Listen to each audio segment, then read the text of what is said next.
Football with friends is fun as hell. My name is Alex Dunlap, and oh man, I'm so pumped to be here with all you guys today. Here with Cody Carpentier, here with Blake Skaggs on Football with Friends, and man, we're gonna have a fun time today.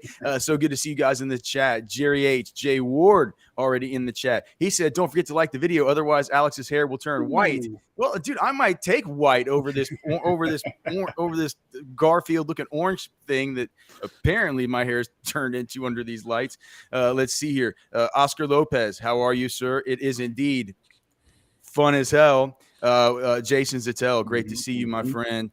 John, how are you, my friend? So good to see you guys in the chat, and so happy to be here. So, welcome to the weekend, guys. Welcome to the weekend. Final Takes Friday. Let's do this. Final Takes Friday. We're gonna have our final takes going into the Baylor game this weekend. We're going to talk about all that. We also have a couple other things we're going to get to. I can't believe it how much better. Like, I wasn't going to say it yesterday. Yesterday I was sick as a dog. You should have seen me. Blake, you saw me between breaks. I was dying. I said, listen, the show must go on. I'm not telling the chat how sick I am. I'm not going to do any of it. I got my magical medicine routine. I said, by tomorrow I'm going to be fine. I was hoping it wouldn't be another day like yesterday, but dude, I'm back completely healthy. I think my voice sounds a little bit more whack today, but I feel much better. So certainly happy about that going into the weekend. We have, and look, this is another show where you guys can definitely ask the boys anything. Just ask us anything, whatever you got. Like, this is our final takes. We're putting it all out there, right?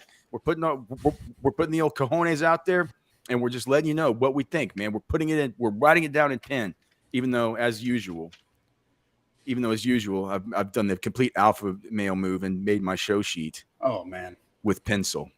So we also a big shout out. We're gonna have to and maybe an award that we can give out to Mr. Darwin Lemon. Once I see he's in the chat, we're gonna have to send some love Darwin Lemon's way for sure. Let's see here.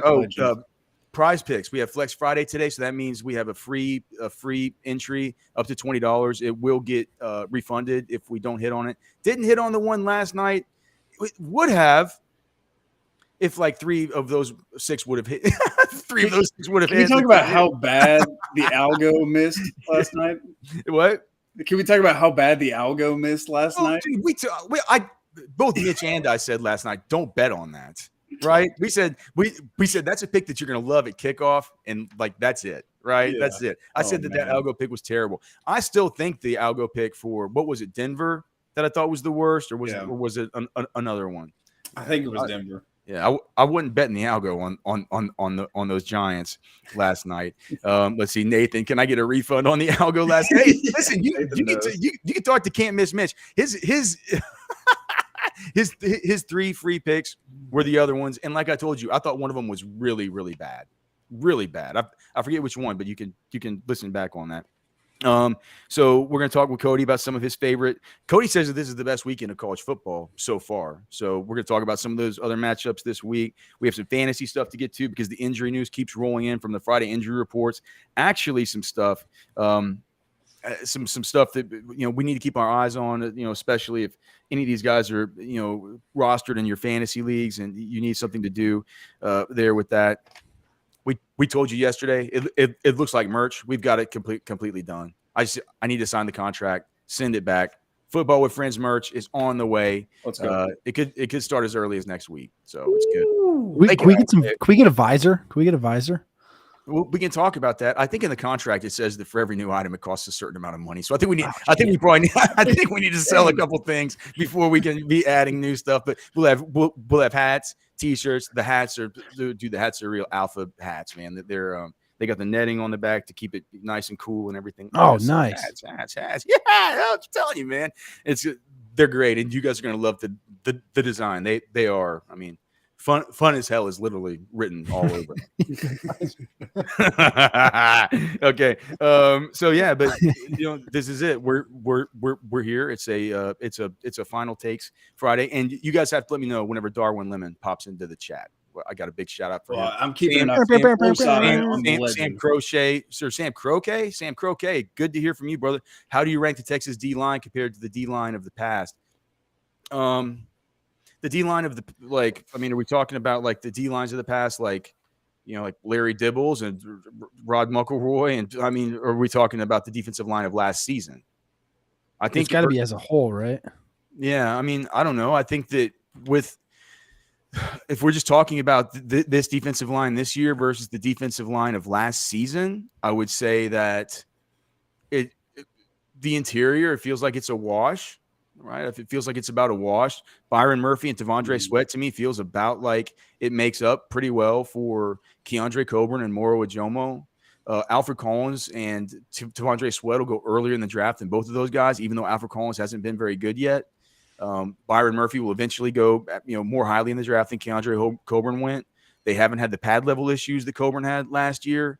Ojomo was a little bit undersized, but I think when we talk about the defensive line as a whole, you get another year out of Barron Sorrell, even though he hasn't really produced as much. He did get rolling last week.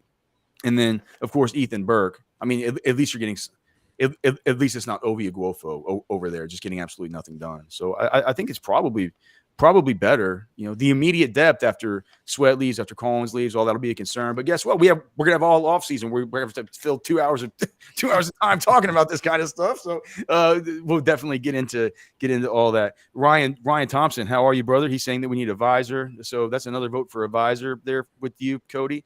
What is it about the visors? You guys, isn't that something for more like coaches to wear and stuff? Because the thing about a visor that's so messed up is that you hold on, wait. I'm going to put a pin in this Lake Lanier thing, okay? The visor, it has the best thing about a hat is that you don't have to brush your hair, you don't have to comb your hair, you don't have to do anything. With a visor, you got to comb your hair and then like make sure you get the visor on and don't touch your hair, and like your hair's got to look right, and you're wearing the visor. So no. Ryan Thompson lives on Lake Lanier, and this was something that I had written down one time that I wanted to discuss as a topic. Have you guys heard about Lake Lanier? Have you guys ever heard of it? All right, so it's this lake in Georgia. I don't know. Maybe Ryan Thompson knows more about the haunted history. I think that there used to be I think that there was like a bunch of people that lived here in this lake or down in the valleys or whatever like that before they filled it up to be a lake. And like, dude, every time you hear about this lake, it's always people going out there and drowning. And like, every time there's a story about Lake Lanier, I just know about it because it always trends on Twitter or on X. And so I'll look at it because I'm obsessed about, various lakes or whatever trending on Twitter. And every time all it is just memes and GIFs and stuff underneath it, just replies talking about like how Lake Lanier is gonna come steal you, and you can't ever go into Lake Lanier. Is that true, Ryan Thompson? It feels like there are so many deaths out on that lake, and people blame it on it being haunted. And you live out there on that lake? Hey, hold on. I just had my friend Brock, who's watching the show, say he grew up on Lake Lanier in Georgia. Had 4 people I knew killed in accidents on it. I'm telling you, dude. It feels like it trends, dude, on Twitter all the time, and everybody's like, "Why do you guys keep going to Lake Lanier?" It's crazy. That's cursed. So here, okay, so Holy shit, so that would tell you why. Jesse Eldridge is saying its construction destroyed more than 50,000 acres of farmland and displaced more than 250 families, 15 businesses, and relocated 20 cemeteries along with their remains in the process. Don't get in that lake, Ryan Thompson. Yeah, he needs his viewer, brother. That's just ghosts just pulling you down. That's all that is. Oh my God. Okay. So all right. Well, Lake Lanier. I'm glad that we've I'm glad that we found that out. All right. Final takes. Final takes Friday. We got a Baylor game to go to. A little mini McMansion on the Brazos River. The mini McMansion. What do we got this week? Oh wait, are we gonna do the poll again, Blake? Yeah, we'll do it towards the end so that people get most of the takes in, and then we'll create the poll. But because I was the big winner last week. Correct. Yep. In the voting. Did you write down the results so we can look back at it, Blake? I can't remember. I didn't write anything down. We're just gonna I had a bunch, dude. But do you know what I remember though, Cody? I had a bunch of really, really great takes. Yeah, I don't think so. I don't think that's how that went. Only great takes here on Football. Yeah. Final takes, man. Our final takes. Let's get your final takes on this line. Texas minus 14.5. The over/under set at 49.5. It's come down a little bit. I wanted your thoughts on that to get us started. I'll go first. Oh, but wait, I see some people are answering the questions about the best pizza toppings. So if you guys have it, I'm always interested in hearing about new pizza toppings or new combinations. Oscar Lopez says pepperoni, mushroom, jalapeno. Man, the jalapeno really does really kick it up a notch. Jason gave us a pineapple earlier in the chat as well. My man, here's the thing about pineapple. I've always told my kids that it's ridiculous. And my daughter, being the way that she is, was like, order me one with pineapple next time. I'm like, why? She's just like, because I think I'll like it. All this like a 9-year-old girl. And even she tasted it. It's like she got my taste buds, right? So she's just like, oh God, that's never order that again. Let's see. They say that cheese, obviously. Okay, good one. Cheese. If you say pineapple, you're blocked. No, we can't block anybody around here, Jay Ward. Where is Darwin Lemon? I need to hear from Darwin Lemon. Okay. Final takes. Oh, sorry. Please, if you're watching this video, please like, subscribe, and hit the notification bell. Right? Smash that. Leave a comment if you're watching later, and leave a comment below. Also, if you're interested in sponsoring the show, you can always get me, Alex@rosterwatch.com. We are killing it for our sponsors. Val Garcia's phone's ringing off the hook. But it's mainly people just want to talk to him about going bear hunting. He's just a cool guy. Yeah. One of us. Yep. Okay. Pepperoni, green peppers, Canadian bacon, all varied sausage, ricotta, hot peppers, and hot oil for Jesse Eldridge. Jesse Eldridge bringing the Lake Lanier facts and the hot oil. Wow. What's Alex's favorite? I'm going to save it for the end. You got to save it for the end. I'm going to save the best for last. All right. Plus, I'm still kind of putting it together. All right. If you don't know right away, you don't eat enough pizza. I'll tell you that. Well, here's the thing: you sometimes get into trouble with just adding too much stuff, and it tastes soggy and it just overwhelms you. All right, here we go. Current line, focus. Current line: Texas minus 14.5, over under 49.5. My prediction for this game was a 35-14. Oh gosh. So I'm going to say Texas covers. But it goes under by 0.5 point, and everybody gets swindled. 35-14. Okay. Maybe 14 is too much. Man, I was watching Dave Aranda's press conference today. I didn't get around to watching it during the week because during the week I'm a stressed out maniac trying to get ready for the show and watch the Texas stuff and watch. Friday's the first day where I can. All I'm doing really is making the DFS cheat sheet, getting for roster watch, getting ready for the show. And so I had the Dave Aranda press conference pulled up. I listened to some of these Sick'em 365 videos that they sort of had. Man, the people who are realistic about this team are really down on this Baylor football team. And even Dave Aranda was saying, he's saying in his press conference, one thing about Dave Aranda is so funny. He looks like a stone cold absolute killer on the sidelines. He looks like he probably knows jiu-jitsu. He probably knows how to sight in a sniper rifle from 3 miles away.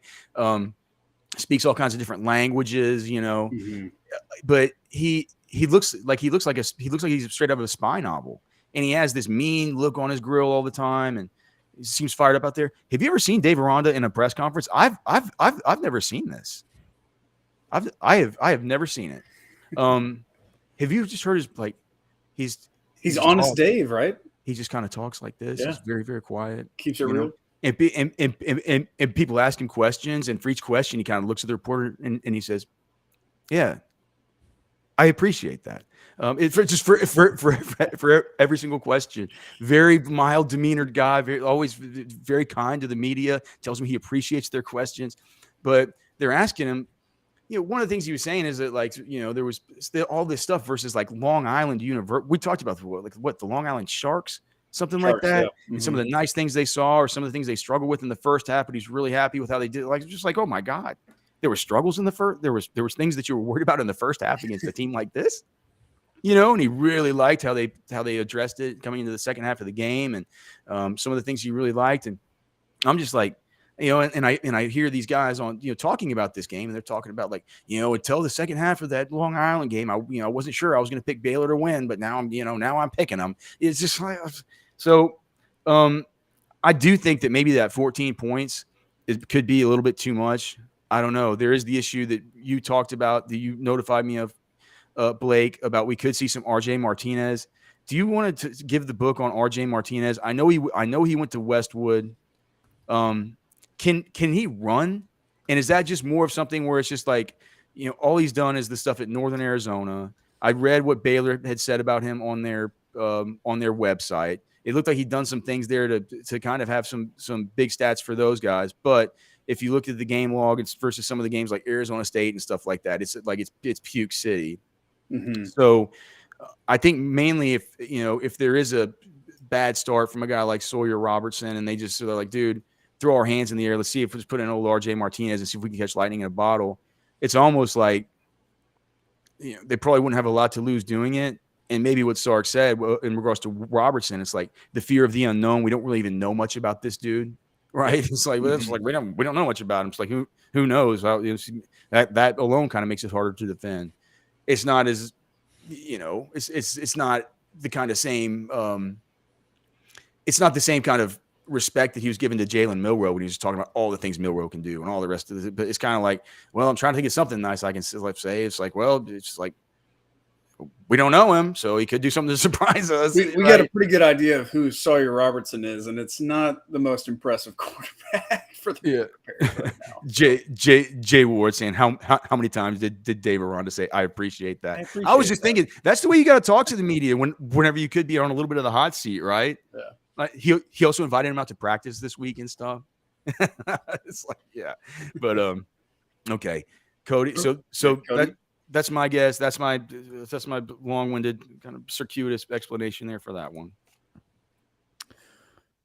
My thoughts basically, and I haven't listened to a lot of the shows this week. I've been busy, just like you mentioned earlier. But if you look at the transitive what the hell's the word? I can't think of the thing, but whatever. Yeah, the transitive property. Transitive property. Okay. Somebody beats somebody else, and if they beat somebody else, then that means that you're better than them. I don't know if that's quite what my angle was, but we're getting there. So if you look at the games this year, they've gotten closer, and Texas has scored less points each week, 37, 34, 31, allowed 10, 24, 10. That math would tell you that they're going to win 28, 24.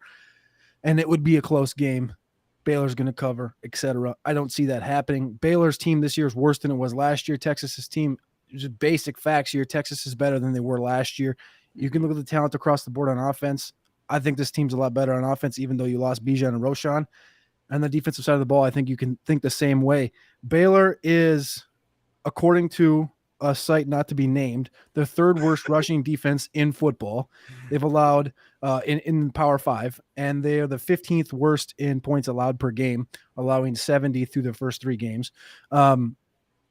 Truthfully, I want to ask you this question. I want to say, when you look back at I'm trying to find where this went. I had it up on too many tabs up now. But if you look back at there was 2 games against Baylor that Texas has had where it was 62-0. I think it was 1999 and then maybe 2005. And that was Chris Sims and then Vince Young. Mm-hmm. When you think back to then, right? And I've heard only a couple shows this week, and you've spewed your hate for Baylor. And when you look at the talent across the board and the lack thereof on the Baylor side, do you really think this is going to be a close game, or do you think Texas is going to want to make a statement, because they haven't been that impressive against the Wyomings, against the Rices? And last week, we're all sitting here talking about this Wyoming game being a blowout, when in reality, what if it's the Baylor game, right? They should be looking forward to Kansas. They should be looking to Oklahoma, because those are 2 bigger matchups than this one right here. You could see them lay an egg here, but I also just think that this team's going to be too ready, too cooped up. It's going to be a night game. I think Baylor's got the all black. All their fans are wearing black in this one. So I think Texas comes in here, and I'm not saying it's a 62-0 from 1999 to 2005, but I'm just saying it might be a 62-0 from 1999 to 2005. All right. Okay, there we go. Well, hey, I think the chat's going to say that Cody won that one. Ryan Thompson coming in with the super chat. Hold on. Woo! What's that? A $50 super chat. 50 piece. Might have just broke the record here for us. So it says, I'll read and watch later. You guys have a great weekend going to see the Lake Lanier movie. Wait, so there's a movie about it. He's going to see it, I guess. So interesting. Okay. So he's going to watch it in Alpharetta. So he lives on the lake. He's going to see a movie on the lake, and he's going to Alpharetta, Georgia. All right, man. Well, that's it. Dude. that's quite a big night that our guy Ryan Thompson has planned, man. Did you know this was a movie, Alex? No, I didn't. I don't know. I've just like I said, I've always seen it trend on X. So I just pulled it up on Google. It looks like it just released last week, and it's in theaters as of last week. I've been seeing Lake Lanier trending on Twitter for years, back before it was even X, back before you kids even knew about Twitter. Before Twitter was X. Yeah. Where's Darwin Lemon? Get him in the chat. We got a big Darwin Lemon celebration to have. And I think Jeremy's right on this one. The Baylor fans keep calling for a blackout at home, and the administration just keeps denying it and dressing the team in all green. The Baylor blacks are pretty nice. Them Baylor black jerseys are kind of nice. I would say. As long as they don't wear the all yellow, I'm okay. But that's putrid. I hate those uniforms. Yeah, but I mean, they do have the alternates that they have called one. Like there's a black one, and there's one that's not quite black. It's called something. What's it called? It's like something else that I heard David Smoke talking about on his show. But it all has to do with Nike and them getting stuff ready. So look at this. I actually got this. Baylor put out this tweet earlier today, I think. And they're going to wear the all greens, it looks like, just to go against the fan base. That's so dumb. It's so dumb. Well, the fan base can do a blackout, and then you know what they should be wearing? This. That's a good uniform. That's a good uniform. That's a good player. That's a guy who we're not going up into Waco and saying. I mean, we're not going up to Waco and saying that Texas is going to roll these dudes 62-0 like Cody's saying. Oh, listen to what Jacob Freeman's saying in the chat. Paul Feinbaum show is in College Station on the A&M campus right now. Why? He was able to get a horns up on the camera frame. Well, good for you, my friend. That's what A&M Auburn this week. Thanks for coming here. Thanks for coming here and telling all of your friends about it. All right. We got another one of these final takes questions. Yeah, but this one. More important to establish early the passing game with Quinn or the running game with Brooks and Baxter? Here's my thing. I think that with what Aranda was saying, it actually went along. I mean, maybe Sark on Thursday watched Aranda's presser and was kind of responding to it a little bit with how he was saying that we need to make sure that they can't get the pressure with three or with four guys, because that allows them to be able to take their other guys out and take them into different different kind of portions of the field to where they can cover things differently. They can defend stuff differently, all the rest of it. What Aranda said is like, the way our defense works is we're always going to work our math. And so if we can get things done, if we can be physical and violent at the point of attack, then we can take our math and we can do things to, move guys outside to defend players in other ways. And so, and whenever he said that, he said, whenever you look at Texas, it kind of lines up the way that they do it. And then he talked about how Texas would get he said kind of like we had talked about earlier in the week about how, or yesterday when all this stuff came up about the 3-3-5 with the three deep safeties across the bag. Mm-hmm. We said just getting trips on one side, you can have your nub tied in on the other side. And what he was saying is that whenever they get into that, they basically have all their running stuff right there with their RPO, and then they have all the passing game stuff over to the side, because what they do is they just take the two, and Aranda was saying the same thing that we talk about. He didn't say it the same way, but he basically said they take the two guards, they pit them and pull them over there to the tight end nub side. And then there's a run pass option to get it out there to the three wide receiver set. So he said, since those two things are divided up with what they do, those two things operate independently of one another and play off one another. It's important for us to be able to match up with that. And if they want to play off of that, we can keep those two things compartmentalized. So to me, I might honestly think, as weird as it is to say, that the conventional wisdom always says, "Oh, you got to establish the run. You got to do all." I think maybe what you do at first is you soften that stuff up and you make sure that they're having to take their math, because he says it's hard and fast rules about their math, having to get the guys out of the box. That way it opens things up, and maybe that's how all these teams. What did you say? They're third worst in the Big 12 or third worst in the nation as far as third worst in the Power 5, so third worst out of 68 in the run. Yeah, man. I think that the run game is going to be there, right? I don't think you're going to need to exploit that right off. I would say from a strategic standpoint, it might be better to stress them on the outside to begin. That would be my take. I got the same take. Mine is literally, the run game can work, and the run game will work. So, and what have they had a problem with? Starting fast, right? So get out there from the jump, push the ball downfield, push the ball to your studs, push the ball to X, push the ball to Adonai, and use all your weapons to the fullest extent and kind of stretch them and make them weak. And then you come back and you're going to have the whole second half to run the ball if it all succeeds in the first half. And you can always lean back on the run if the pass does end up failing. But if you can get Quinn to really take the top off this defense early, I think it's gonna completely end this game from the jump if they can start out hot. So yeah, it's pretty much the same take you got, but it's just that like finding that way to start fast, I think would be a big motive for Texas in this one. Randy stuttered with the best comment ever, the best comment I've ever seen, or the comment that at least brings me the most joy into my heart, right? It brings me the most satisfaction and joy. Last trip ever to Waco. Never again. Never again. We can drive through that town. We can go through there. We can stop and we can eat at Rudy's. We're never going to go back there and deal with these these Baylor Bears ever again. Not that they were that hard to deal with anyway, but just we want them off our plate. We want them off our schedule. We want them out of our lives. We want you in our lives. We want to continue having fun. We're going to continue with final takes going into Baylor next. First and foremost, Nico Collins has entered the T. Higgins, Cortland Sutton, Michael Pittman conversation of beta alphas. Again, he's a big 6'4", 215-pound wide receiver. Not an alpha, a beta alpha, right? If you're looking at the box score, everyone's going to say, well, the game script, blah, blah, blah, blah, blah, blah, blah. Targets are earned, buddy. 9 targets again in week number 2, 7 for 146 and a touchdown. Nico Collins looks very good on the field. Nico Collins looks better than Cortland Sutton on the field. And on the same field that Michael Pittman played on, Nico Collins looked better than Michael Pittman in and out of breaks down the field, making catches after catch, et cetera, et cetera.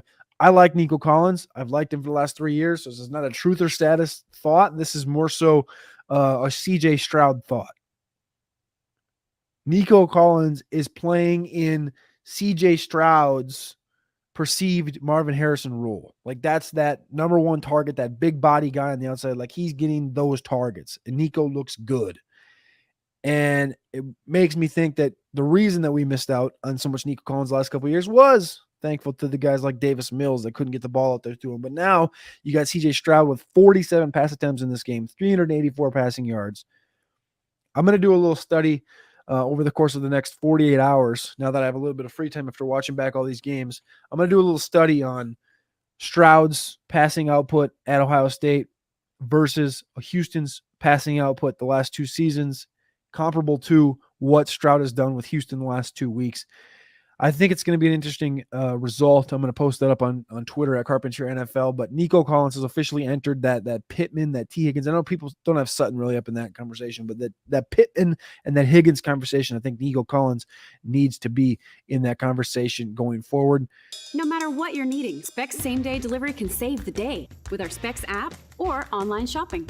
From world-class wines to hard-to-find spirits and craft beers to gourmet foods, delicious snacks, and spectacular sweets. It's Specs. Cheers to savings.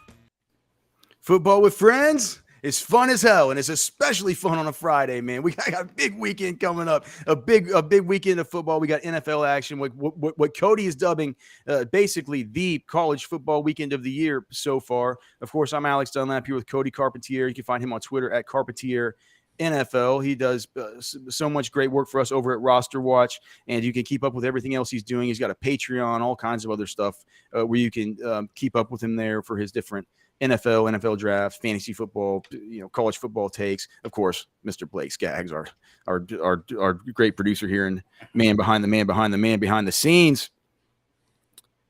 I was going to talk about Specs, and I was hoping that Darwin Lemon would be back in time, because guess what Darwin Lemon did? Guess what Darwin Lemon did? Darwin Lemon, yesterday he said, Alex, I'm going to buy you a bottle of Casamigos if you just say that Jonathan Brooks is better than CJ Baxter. I looked right at the camera and I said, Jonathan Brooks is better than CJ Baxter. Now ship it, Darwin Lemon. guess what he did, dude? He emails me right after the game, and he's like, send me the information. And so I sent him my address and stuff like that. He's like, no, man, I'm not going to ship it. Like, tell me your nearest liquor store. I said, well, of course it's Specs in Bee Cave. They've been around since, they've been around since 1962. We talk about them on the show all the time. 4-time Retailer of the Year award, all the rest. And so if Darwin Lemon was here, I was going to break out the Casamigos, take a shot just right here. As soon as Darwin Lemon comes in, we're taking a shot to Darwin Lemon. But I think the way that he did it, Jason Hablisky saying, "Do not drink that trash." You need to get out of here. You just don't like it because you just don't like it because you think that because it's run by the Hollywood elites just because George Clooney's name's on there. But it probably kind of is. But listen, it tastes so good. It tastes so good. But Darwin Lemon, all he did was, I guess, he went to Specs Online. Maybe went on the app. He bought the stuff. Like, I literally walked up there, it said online orders. They had my name on it. I grabbed the little bag. It comes in a nice like gift bag thing. It says on it, Jonathan Brooks is the best for this year. I was like, well, I know that's for me. Pick it up, walk to the front. I said, this is for me. I'm like, do you need to do anything? My guy up front that told me the story about the scorpion and the girl that had the panic attack. Oh, same guy? Oh, wow. Yeah. And he goes, and I said, do I need to do anything? He goes, see you later. That was it. It was as simple as that, man. That's an interesting guy. Jay Hablinski says it's full of additives. Here's the thing. It's full of alcohol too. Like, I mean, there's all kinds of stuff in your, there's all kinds of stuff. I think that the alcohol kills the additives. Let's not act like alcohol is not like this. Right? Yeah. The alcohol kills any bad additives, doesn't it? It just tastes good. It's got a kind of real powdery kind of vanilla taste. Darwin Lemon, get in the chat. We need to take shots. Okay. Final takes. Cody. Before that, what is your favorite college football game this weekend? Oh, I mean, that's an easy one, right? Everybody's looking forward to the night game. Everyone's looking forward to the Notre Dame Ohio State game. Okay, so that's your favorite. See, No, that isn't. A lot of good games. That isn't my favorite because mine's not either. Because I have Siege. We had Siege on the show, and Siege suckered me into that early +7, and now it's what +2.5 or something. Do you even know what that line is now? Right now it is -3 Ohio State. Yeah, so I have Ohio State -7, and he's like, that thing's gonna be down to a field goal. I'm like, Siege, you're a donk. He's like, I'm like, I'll take a touchdown right now. And now he's like, of course, Siege is just counting his at least his Sklansky bucks to the bank. My favorite though, I don't know if there'll be real bucks. I would say my favorite is actually the Ole Miss and Alabama game though. Ole Miss and Alabama? Yeah. What it like just a lot of talent there in that. Just a lot of talent. And I think that, I mean, Lane Kiffin, he just chirps all the time, right? And they're going into Tuscaloosa, and this game's been high scoring every year for the last decade. So I think last year was like the lowest scoring game, and it was like 35-27 or some crap like that. But I think the amount of talent that Ole Miss has, coupled with Jalen Milroe, is going to be starting this game, and he's got a point to prove. I took the over on that passing total, which was 211 yesterday on Prize Picks. So you can get that one for Jalen Milroe if you want it. But yeah, that's 15. Ole Miss is 15. Alabama's 13. And like if Ole Miss wins this game, I don't know what you're going to do with Alabama because. Well, look, it's not going to degrade that Alabama win for Texas. No. It's not going to degrade the win. But what I'm saying is, like, for Alabama, I don't think we've ever seen. I believe this is the stat. I don't think we've ever seen Nick Saban go 8-4 with Alabama. I mean, Nick Saban, you could tell I've talked about it. That was his first season when he lost to Louisiana Monroe, I assume. I've talked about it on here before. Oh, Julio Gomez saying that BYU Texas or BYU Kansas will be a good watch. That's one I'll watch too, because me and Blake have kind of talked this week about how we're getting some goosebumps about BYU this year for sure, as we look forward on the schedule to the toughest matchups outside of OU. I took BYU +9.5 against Kansas. I don't understand why Kansas is favored by more than a touchdown in that game. Kansas, I mean, just because of the quarterback, I guess. Yeah, they almost lost to one of the worst teams in FBS last week against Nevada. Yeah, okay. We had a question in the chat about what do we think in fantasy from Oscar Lopez between Dallas Goedert and Jake Ferguson. Cody, I'm looking at our rankings right here. You do not like Goddard this week. You have him at tight end 14, but you have Ferguson at tight end 2. You hate Ferguson. I don't hate Ferguson. They just The Dallas just doesn't need to do anything. They literally are chilling for 4 weeks before they play San Fran. I've talked about this like 10 times. Giants, Jets, Cardinals, New England. Like they don't have to press at all. It's like, hey, let's give CeeDee Lamb 12 targets and let's run the ball and give Pollard the ball 30 times. Like Dak doesn't need to push or he doesn't have any. He's not in any of those situations where it's like, oh, 3rd and 7, I have to get a first down, hit Ferguson over the middle wide open. It's just like they just don't need to pepper him. So I'm just going to ride that until proven otherwise. And I can understand why he'd be frustrated with Goddard and why he'd be having that kind of issue. But I think with Goddard, he's getting fewer targets per game. He's averaging 4 targets per game, but he is averaging 3 receptions per game. It looks like what Ferguson's Eric's calling me out, and he's probably right. My team needs to get its S together.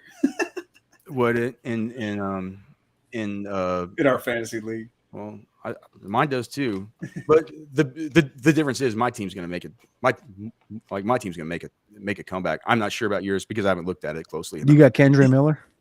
Yeah, so the comeback starts this week, right? I got Kendre. It's all I need. Okay. It's good to see all you guys, man. Oh, we got Hacker in here. We got Randy Studdard in here. He's saying Notre Dame has the wide receiver Greathouse from Austin. Hey, man, give him the proper accreditation from where he's from. He's from Western Travis County, Sonny. Yeah, man, is our Westlake boy, says Hacker. Yeah, he is a dog for sure. Hoff, dude, good to see you. Good to see you in the chat. Sam Storm, Jeff Collins. He's asking Goddard or Hunter Henry. That's a little bit closer. You have Henry personally, man. Do you know why? So I have Henry as 8. You have Henry as 4. Why is? Oh gosh, hold on. Henry finished 1 and 2 the last 2 weeks. Yeah. So we have Goddard way ahead of Ferguson, but certainly Henry. We have Henry versus Goddard. I think that I have Goddard. I actually have Goddard 1 spot ahead of Henry, but I might want to change that. It's trash, man, and it's also the projections that came in. And also just we put in the expert consensus rankings is one thing to kind of normalize it. And the expert consensus has Goddard at 6 and Henry at 12. This is the number 10 matchup for opposing tight ends for Hunter Henry. So I think, I'm going to make a switch here, just right on the show. It is a final takes, right? So this is my final take on this one. And that'll move him up. So let's get Hunter Henry in this week. I think that'll be a good spot for him. And I do love the Patriots in this one. We're going to talk about our Circa 5 stuff here after a while. Okay. Hey, real quick, since we're talking about college games, which game at 11 a.m. would you rather watch tomorrow? Oklahoma, Cincinnati, or Auburn A&M? Jeez. Honestly, I want to watch Florida State just whip Clemson up and down their own field. Mm-hmm. I'm not going to be able to watch either live. I'll be doing my Roto Grinders like TV stuff, but I think I would. I can't believe it. I would rather watch the SEC game, but for my work this year, I probably would. It's probably better that I watch. We want to see if OU. OU's legit. Yeah, right? it's probably better that I watch OU. But it's like Ketch says about Dylan Gabriel. Man, he's kind of been a bum hunter, and what are they 14-point favorites in that game? Yes, 13.5, 14-point favorites in those games. Those are the games that he shows up in. I want to see him play a good team, right? Not that Cincinnati's not good, but if they were playing somebody better, I would certainly enjoy more to watch A&M and Auburn. I can't wait till Texas is in the SEC. I can't wait. Get out of this conference.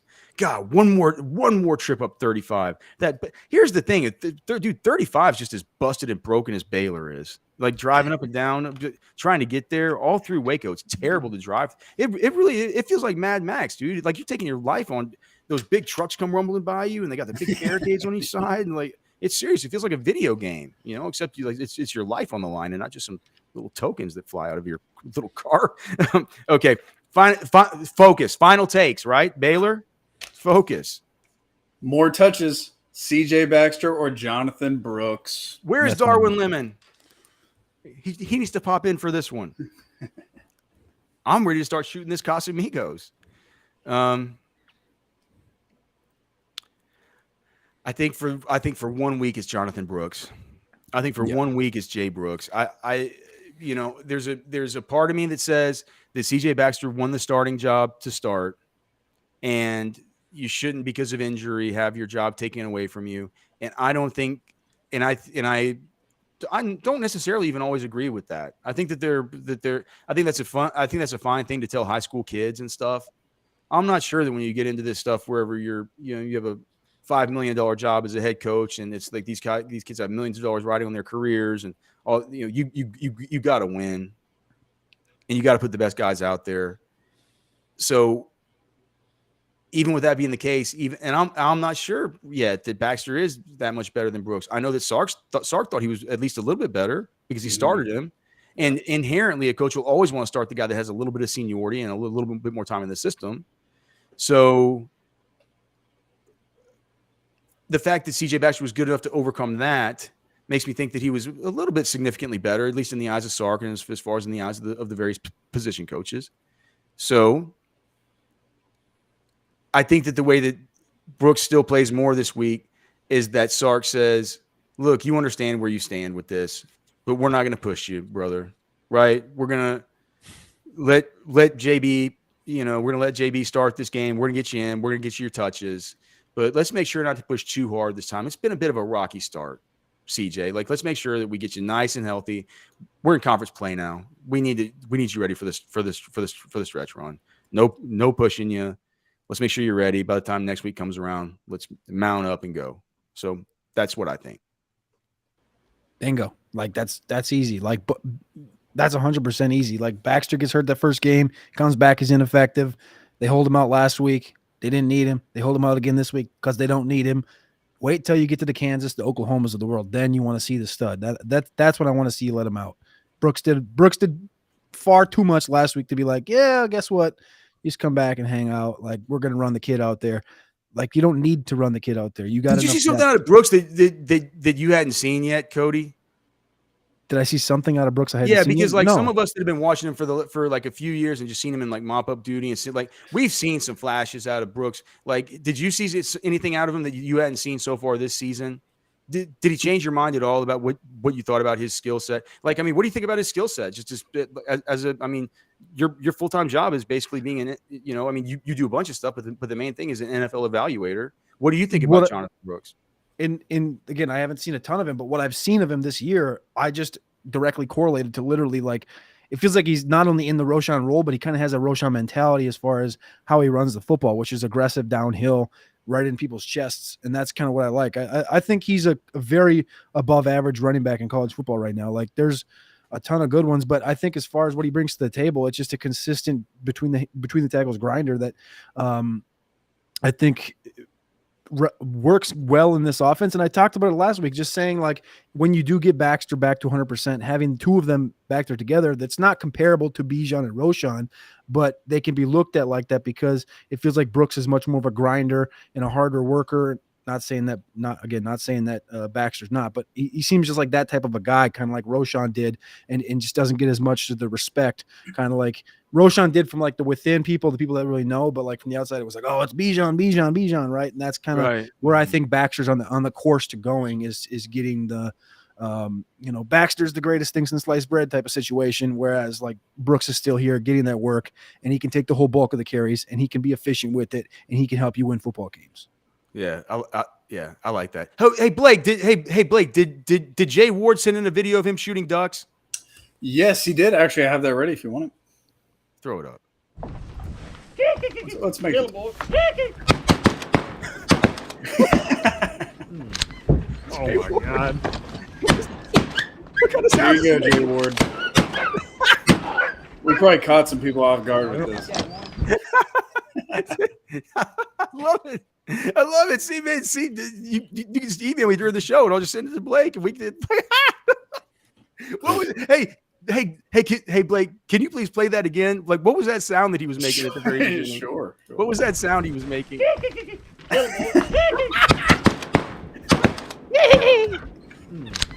Oh my God!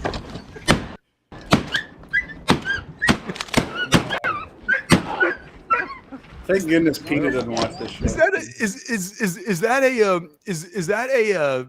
that a sound that duck hunters make, Jay Ward? I've never been duck hunting before. I'm not sure.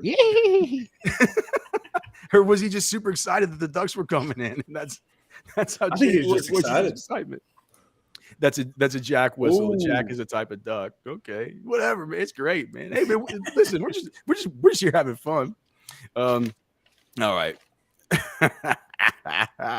Saying that boy's dangerous. Where is Craig Semliger, Jake Walzer, man? So good to see all you guys. Kenny R. asking if that's a double rainbow. I'm not sure what that thing was. I know I heard a jack whistle. Where is Darwin Lemon? All right. Hey, what is the next what's the next final take? More targets. Adonai Mitchell or JT Sanders? Their target shares are exactly even on the season. What did I say they were yesterday? Y'all have been almost directly on the same page so far through final takes. The only difference is Cody's expecting more of a blowout in the over in the game, but otherwise y'all been lockstep. I'm gonna go Sanders here. 2 weeks ago I said Sanders in the Bama game. This week I'm gonna go Sanders in this one. I don't know why.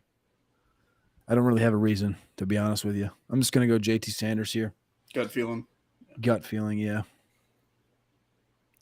I'm gonna. Do you see the target shares the same? Yeah. So Joe, well, on the season, Jatavion's at 17.39 and Adonai's at 16.3. Xavier Worthy's at 27.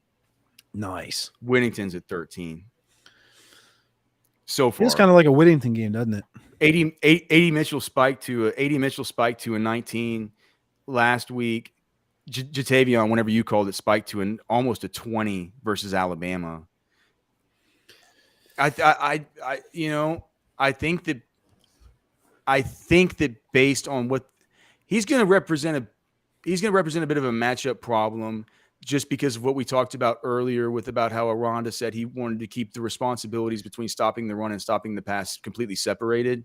When you talk about a tight end, that's just, I mean, I know that this sounds kind of cockamamie and like, crystal, like, what is it? The little spiritual crystals or whatever, but it's like, it's, astrology, like light up some incense and we can do yoga and talk about this. But doesn't it feel like it's like sort of like what the tight end does is sort of like the way that the area that he operates in is sort of like the mesh area between the run and the pass. He doesn't operate in one of those specific worlds that Aranda said that he needed to be focused on the most, as far as taking his numbers, taking his math and moving it into coverage from off the line of scrimmage, where he wants guys to be violent and he wants guys to be physical and stuff like that. It feels like if you take that extra stuff and move it out, maybe you do move it into the overhang and into the seam to take care of a guy like Sanders. I'm guessing that he doesn't take the extra player. He doesn't take that player and move him. I think what he does is he takes the personnel, he switches it out via substitution. So that would lead me to believe that it would be JT Sanders that'll have the more targets here in this game, thus the higher target share. So yeah, we're the same. No, Jay Ward, I'm not talking about bath salts. Randy Stutter says Texas will be hunting tomorrow. What is Texas is hunting? Bear hunting. 8 gauge. Does deer archery open tomorrow? I don't hunt archery, so I don't. Texas is hunting bears tomorrow, bro. Oh, is it? Oh, hunting bears. Okay, right.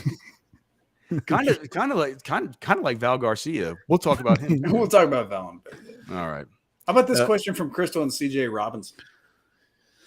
Hey guys, do you consider Sark a top 10 OC play caller in FBS? If not, where would you rank him? That's a loaded one, I think. Well, it's just, I mean, that would lead me to think. I mean, just think about the guy. What Riley, Kiffin. I think, Heupel's been really good. I'm trying to. I think you're gonna have a hard time. Sark is one of these. I mean, you're gonna have a hard time naming. I'm gonna have a hard time naming who in Oregon. Darwin Lemon's here. Darwin Lemon. Whoa, he's in here. Cody, you talk about it. Look what Darwin Lemon got me. There it is. Darwin. Look at that bag. Darwin Lemon with the Specs. Where's that bag from? Is that from Specs? Darwin Lemon got me Casamigos. Darwin, we're so glad you're here. Darwin, you're almost an hour late. Absolute We've been waiting legend. for you the whole time. Show hasn't even started yet. 30. Hey man, it's 5 o'clock. Or wait, is it 5 o'clock? It's 5 o'clock on the East Coast. All these East Coast elitists on Sirius, right, Cody? They make us say everything on the East Coast, huh? Yeah. Right, might as well live by it. Here we go. Casamigos. Thank you, Darwin Lemon. Here's to Jonathan Brooks, Ben. Here's to you.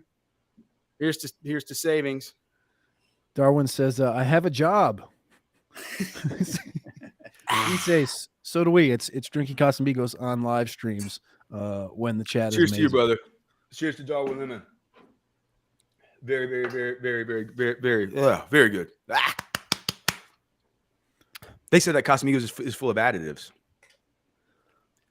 If I drink too much of it, I get full of expletives, and that makes it and that doesn't make good for a family friendly show like this one. Unless you're Casey Studdard on The Outsiders. So Lou, did you read the note? Hold on, let me see.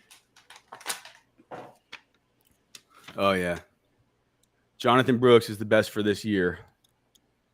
All right. Thanks to Darwin Lemon. All right. Appreciate you, Darwin. What's the question?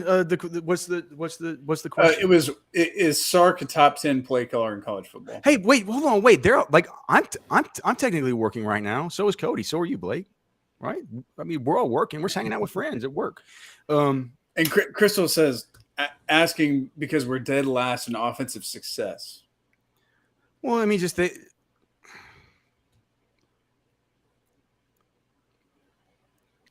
I mean, it's a on an offense in what metric of offensive success rate? That's a stat that's been over Twitter this week. I haven't had not dived into the offensive success stat, but people have been complaining that Texas is last in said stat. Is it in what, like, over expectation, or just in pure volume? Because if it's this is a stats of war metric. Let me find it. Okay. Because if it's over expectation, I mean, I guess like that would be a little bit concerning. But what you could say is that, okay, I mean, just think about the scripts of how these games have gone, right? Of course, after the Rice game, you're going to be worried. You're going to be very, very worried about that because the interior of the offensive line completely imploded. The reason I was optimistic coming out of that is because they looked so good, you know, handling the stunts, handling the pressure, you know, doing their best to move bodies versus Alabama. But even versus Alabama, you're not going to get the run game going versus Alabama. You know, you're not. What you can do is you can hope that once you get late in the games, you're going to be able to at least run on them to some degree, right? Run on them to some degree. And we talked and talked and talked. They had. In those last two series, they ran, and Hayden Connor gave up a stuff, and Christian Jones gave up a stuff, then Hayden Connor gave up another one on an inside zone, and it was like they were hanging on by a thread in that game, right? They were hanging on by a thread in that game, and Jay Brooks would get the ball and he would struggle for 2 downs, and then he would get the hard yards and he'd fall forward for he'd just be with like every fiber of his being, just trying to just stretch the football. Like, and you guys remember that, right? We were on the edge of our seats. We're like, golly, you know, there were some 4th downs and stuff. Like, there were some plays where if you're looking at just pure success rate, I'm sure Texas doesn't look good. Like that was a hard fought game in that one. And that was by far the most volume as far as overall plays. You've also had a bunch of volume of plays in the Rice game where it's a bunch of backups. It's a bunch of backups playing, you know. You also had versus Wyoming, if we're talking about pure volume of plays and the ability to get things done, you had only 52 total offensive plays, 21 total passes, and 8 of those passes that as we've discussed, 3 of them were complete outright drops. 5 at least had dudes who got a hand on the football. Sometimes Gunnar Helm's case, JT Sanders' case, like 2 hands on the football and didn't come down with them. All of a sudden, it's like, even if they get half of those, besides the 3 drops, you had the 3 drops on 11. Quinn goes from 11 for 21 to 14 for 21. Then you take half of those extra 5, or even just less than half. You take like 2 of those extra 5.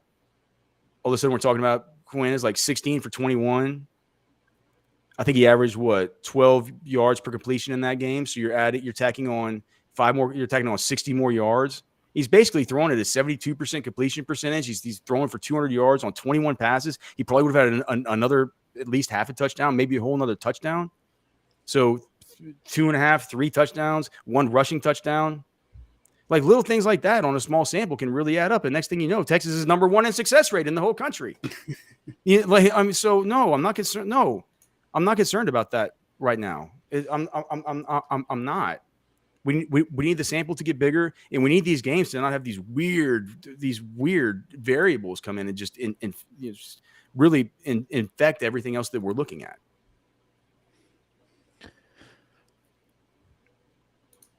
What about the? Come on, Blake. What is it?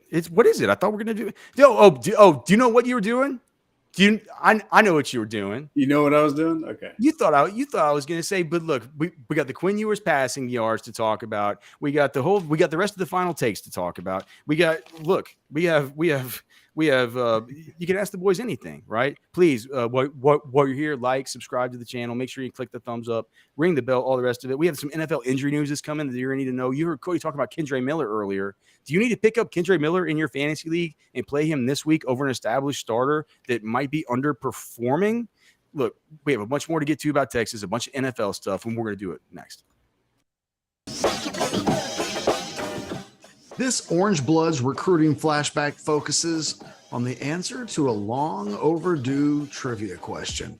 Who was the last 5-star defensive tackle signed by the Texas Longhorns? The answer?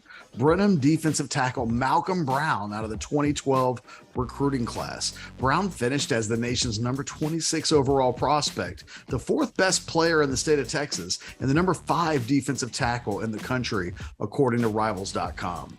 In a year when the Longhorns signed 4 of the top 7 prospects in Texas, Jonathan Gray, Kendall Sanders, Caleb Jones, and Brown, only Brown emerged as a true success, as injuries and off-field incidents left scars on the entire 2012 recruiting class for the Longhorns. Early in Brown's recruitment, going into his junior season, Texas A&M was a big leader. In fact, he told Orangebloods that, quote, "It's close to home and I would like to go there. It's in the Big 12. There's some opportunities for me to go there and do some stuff on the defensive line." A year later, Brown was a Texas commitment, along with teammate Tim Cole, who committed on the same day in what turned out to be a massive head-to-head win over the Aggies. Brown told Orangebloods.com on the day he committed, "Basically, I want to be a Longhorn and I want to get a good education." Brown didn't earn his 5th star until his strong performances in the Under Armour All-America game after his senior season, which forced Rivals' hands in the rankings process. Brown was a member of the 2012 recruiting class that finished 2nd in the nation in the Rivals.com rankings, but was one of the biggest recruiting disasters in school history. Of the 28 players signed in the class, only Brown, Hassan Ridgeway, Duke Thomas, and Marcus Johnson played on Sundays. Most of the guys in that class never came close to the kind of success that Brown enjoyed throughout his career. Football with friends is fun as hell, especially on a Friday, a big Friday, a Final Takes Friday. We got Cody Carpentier here with us. Of course, you can find him on Twitter at Carpentier NFL. Blake Skaggs, I'm Alex Dunlap.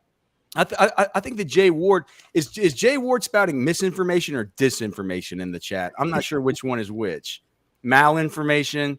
He's talking about the Longhorn Fact Friday. Texas running back Jonathan Brooks has averaged 0.38 missed tackles forced per rushing attempt, the most of any active Big 12 running back since the 2021 season. Is that citing the name that won't be mentioned here? So we don't get, because if it is, Cody, weren't Bijan Robinson and Roshan Johnson at over 0.4 in that metric last year?